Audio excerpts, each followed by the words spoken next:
Two philosophers, Viktor Frankl and Sigmund Freud. Sigmund Freud said, the purpose of man, a man's chief motivation is pleasure. I want to be happy. I want to enjoy my life. We all want pleasure. We're seeking pleasure. We're looking for pleasure. We're fighting for pleasure. Whatever it takes, we want pleasure. The chief end, the chief goal of man is pleasure. Enjoy my life. Be happy.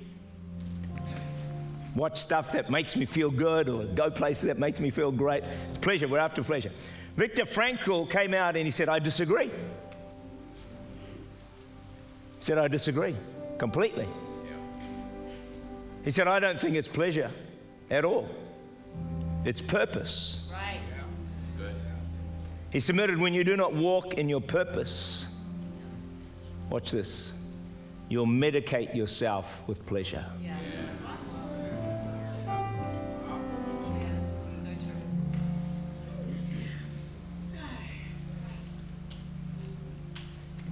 So you have the car you want. See, someone's got a better one. You have the house that you dreamed of, but now it's not quite big enough.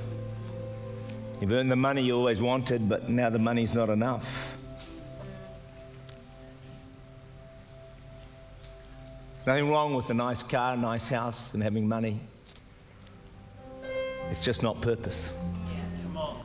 It's just not purpose, and it will never satisfy. It will never satisfy. It will never satisfy. You can get everything you want in life, and it will never satisfy. And most of us never break through, or many of us, many of you have, but many never break through into the pursuit of more. Pursuit of something else I haven't got, and thinking it's going to satisfy, but it's not, because it's not about pleasure. It's not about having. It's about purpose. It's about purpose. So we can spend our whole lives chasing pleasure, chasing success, chasing status. But what we're actually doing is chasing pleasure to medicate ourselves, because we haven't found purpose that satisfies us. And Paul warns in 2 Timothy that we end up lovers of pleasure more than lovers of God. So when you get up in the morning tomorrow, what are you thinking? I love God, I'm pursuing God, or I want this and I want that, and pursuing this and pursuing that. I've heard the number one question that people are asking today is, what is my purpose? And if you don't find your purpose, you have to medicate yourself with pleasure. Here's the trap. Most of that pleasure is not wrong. It's not sinful stuff. It's just making you feel good. So you go places, do things, watch stuff, and whatever it might be, just make you, there's nothing wrong with that stuff. But if you haven't found purpose, the more pleasure you need to medicate yourself to keep your head above water. On that introduction, grab a seat.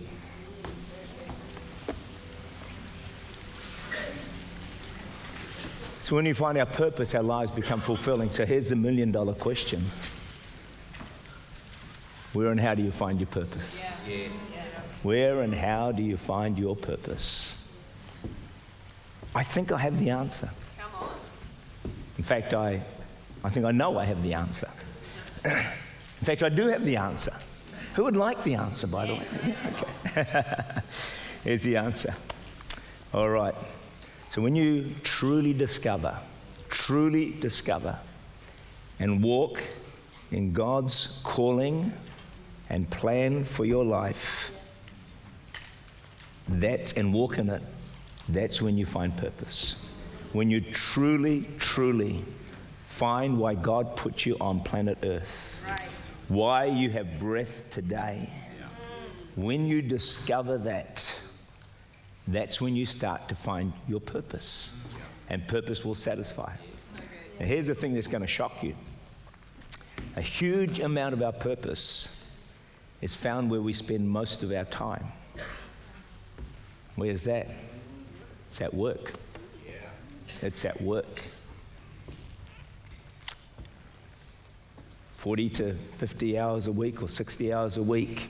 It's where we work. Or maybe as your role in life as a mum, or if you're retired, maybe you find where you're meant to be serving God or doing something. It's all there. So we find our purpose in work primarily. Yeah.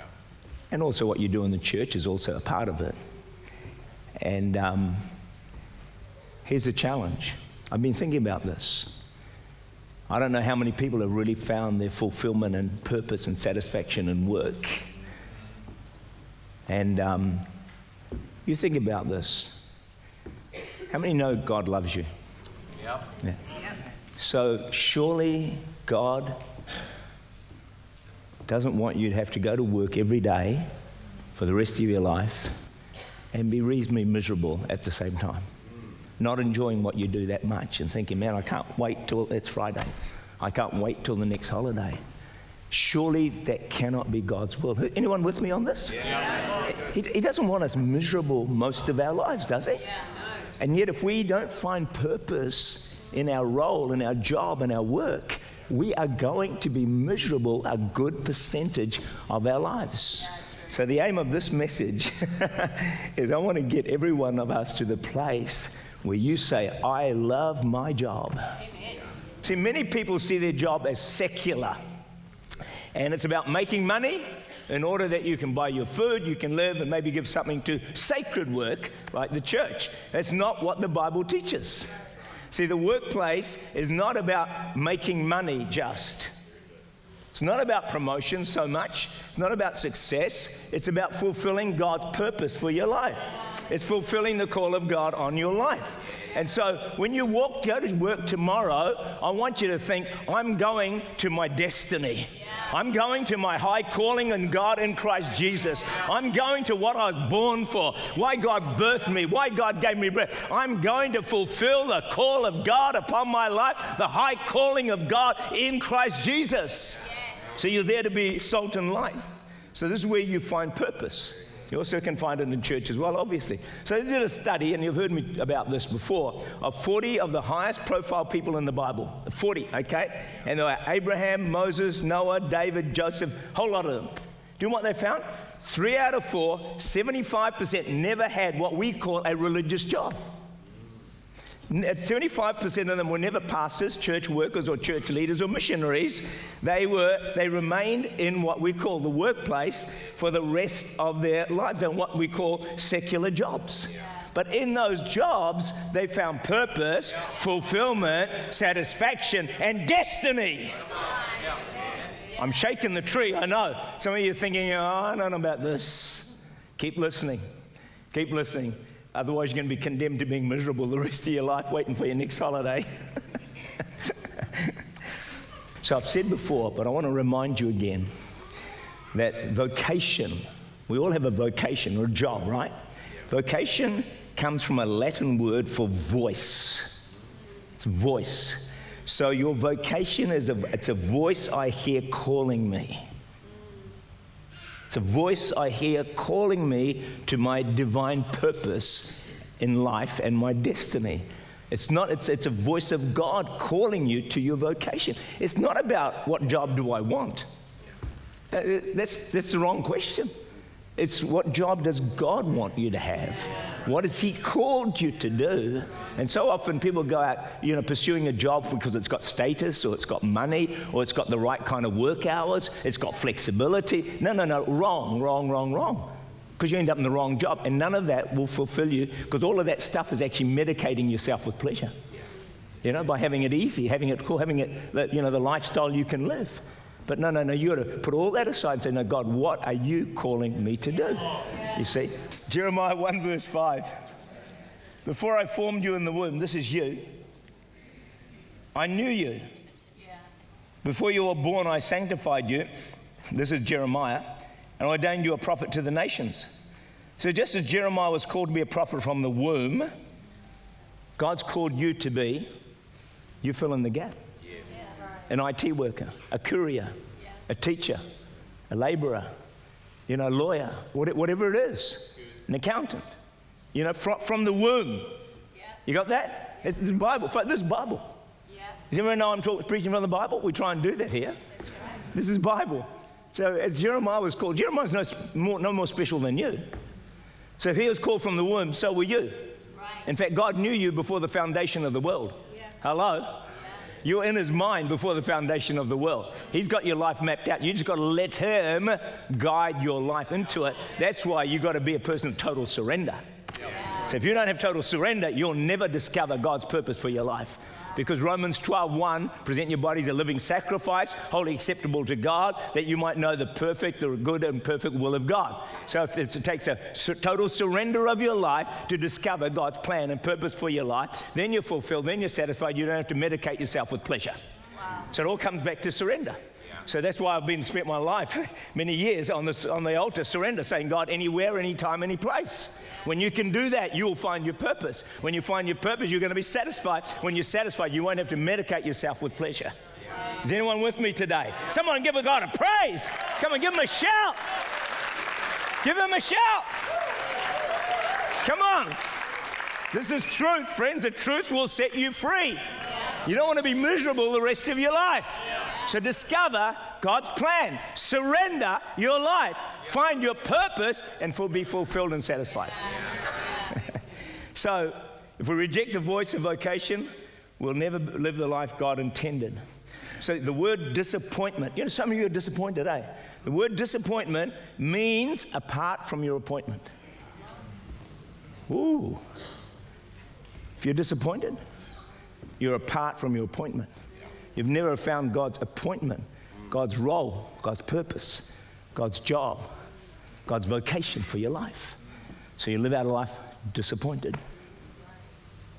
Just lock that word surrender in your back of your mind, because that's the key to everything I'm saying. Total surrender of your life to Jesus. Luke 19, 13 to 17 is really interesting.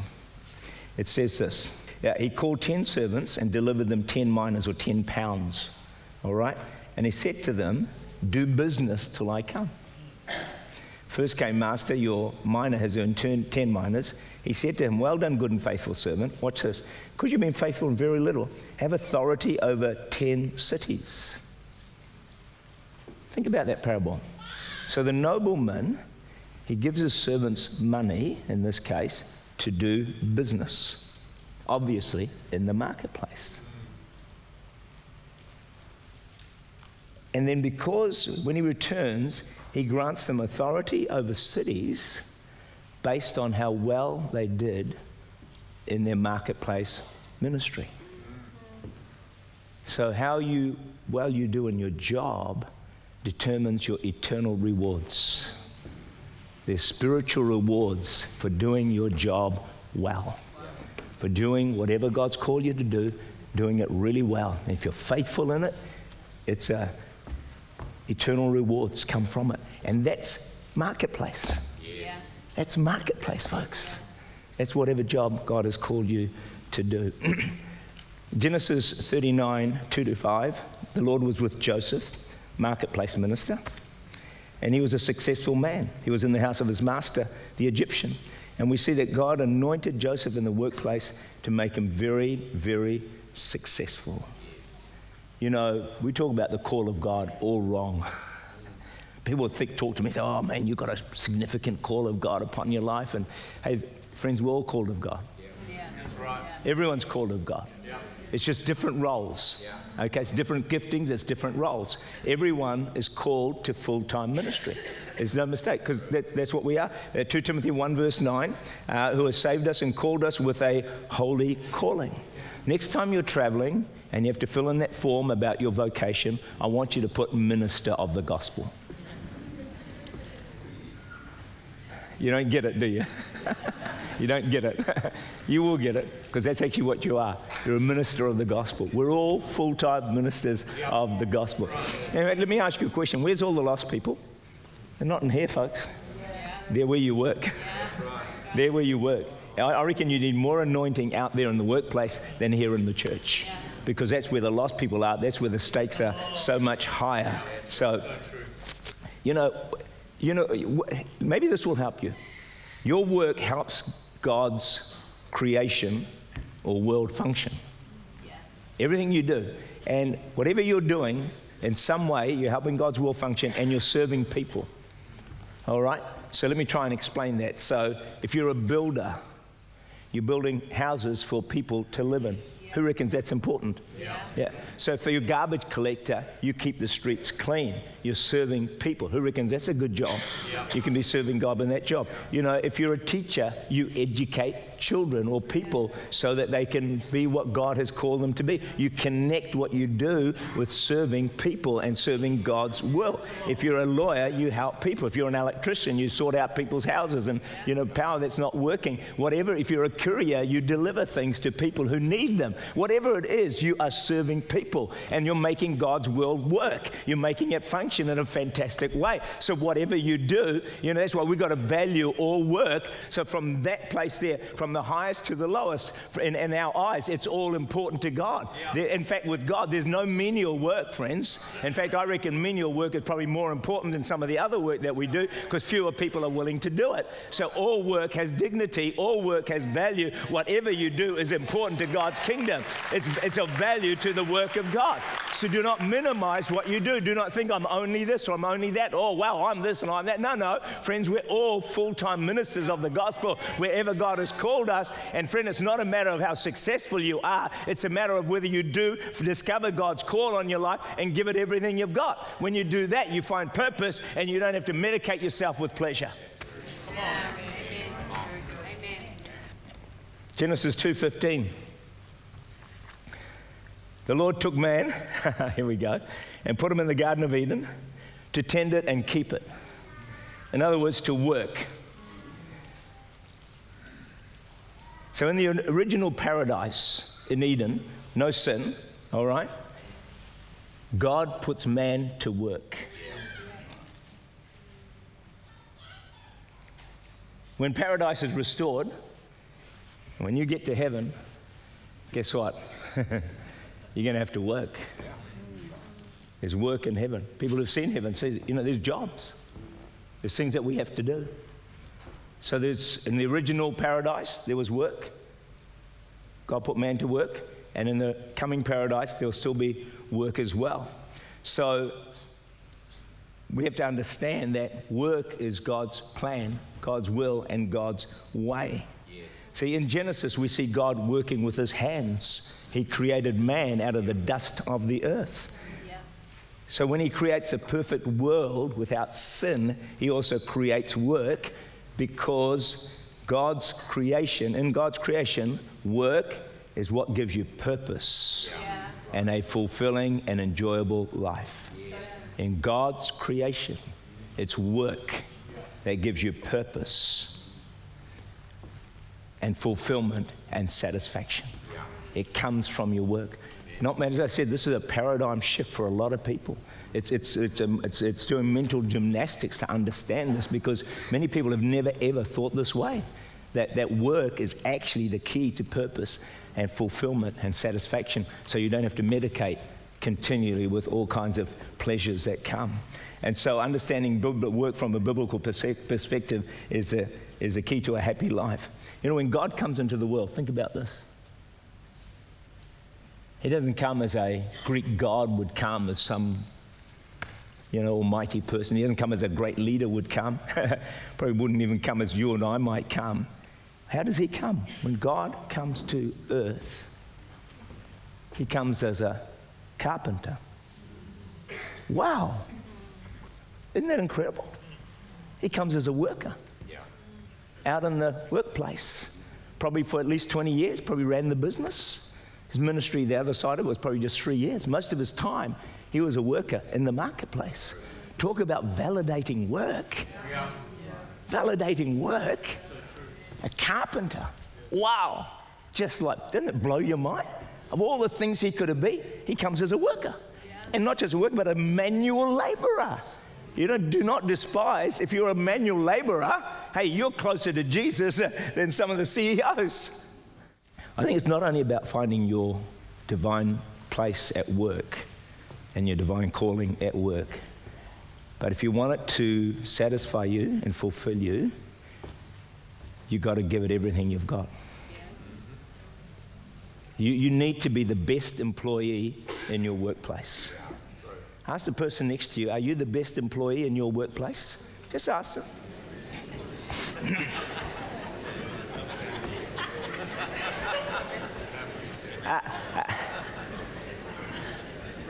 Are you the one that the bosses rave about? Oh, here's Johnny, man. He is so awesome. Is he the one? Are you the one that gets the Worker of the Week award most weeks or most months? Are you the champion worker in your place? Are you the one that arrives a bit early and leaves a bit late? Are you the one who goes the extra mile in the workplace? Are you the one who never bags your boss and never talks negatively about that person, the one that you're working for you? Are you the one that does your job to the highest possible standard? Because friends, you can find your divine destiny and calling, but if you don't do your work well, you arrive late, leave early, take long breaks, all the rest of it, you will not find fulfillment and enjoyment, and this message will not work. Is there a praise in the house? It probably isn't, but I think I'm right. You cannot be a slack worker, cutting corners, and expect to be fulfilled and satisfied in your job. It will not work because you're working for God and you need to please Him. But anyway, let me tell you the story of an owner of a small drugstore, and he hated his job. And so he decided one day to have some fun by speeding up delivery times. So when a customer rang him up, putting an order for drugs, he would repeat the order so his assistant would be packing the order as he spoke it out. And so after he'd finished repeating the order, he'd keep the owner on the line, especially if the person who's ordering wasn't that far away. He'd keep the person making the order on the line, and the person packing it would race quickly to that person's house, knock on the door, ring the bell while the guy was still on the phone making the order. And it soon got around that this drugstore was making deliveries faster than anyone else going. And the word soon got around, and soon Charles R. Walgren, the founder of the Walgreen drugstore empire, had more business than he could handle. And he found purpose and joy in his work because he strove to be the best at what he did. He gave it everything. It's amazing how God steps in when you strive to be the best employee in your workplace. If you don't see your work as ministry, you'll feel very comfortable to do a slack job. Matthew 5 verse 16 says, "Let your light so shine before men that they may see your good works and glorify your Father in heaven." Our best witness for Jesus is how we work. So Jesus, let your light shine, not so you get a promotion and a salary increase. No, so people see your good works and they glorify God in heaven. Colossians 3:23-24, "Whatever you do, do it heartily as to the Lord, not to men, knowing that from the Lord you will receive the reward of the inheritance, for you serve the Lord Christ." When you go to work tomorrow or whenever you go, I want you to tell yourself, I work for Jesus. God is my boss. It's not that guy you think's the devil in disguise. No, he's not your boss. God is your boss. You're working for God. Who reckons that should make a difference? You are working for God. You are working for God. So, your boss might be away and you might play up, but when you're working for God, He's never away. He is watching all the time. What is it? Cat's away, the mice will play, or whatever it is.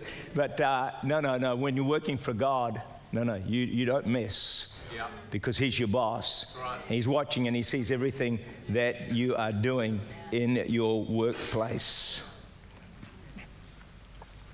They say that, it says 1 Thessalonians 4:11 and 12, so that your daily life may win the respect of the outsiders.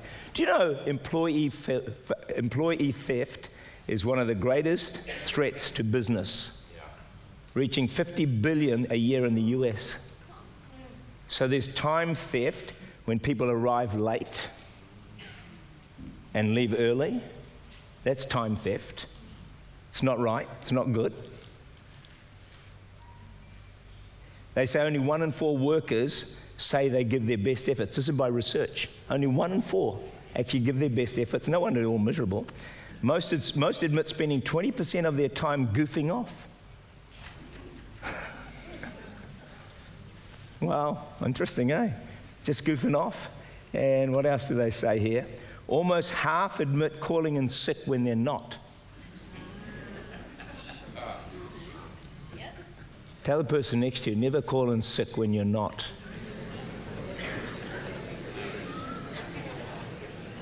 I reckon some people who call in sick are actually tired, just tired of work. So they call in sick. You know, the saddest thing about all this, friends, is they say that Christians are no better. Yeah, that's right. The Protestant work ethic has gone. We're meant to be a light shining. Yeah. Make it your goal to be the best employee, That's right. the best employee in your workplace, the one who always goes the extra mile.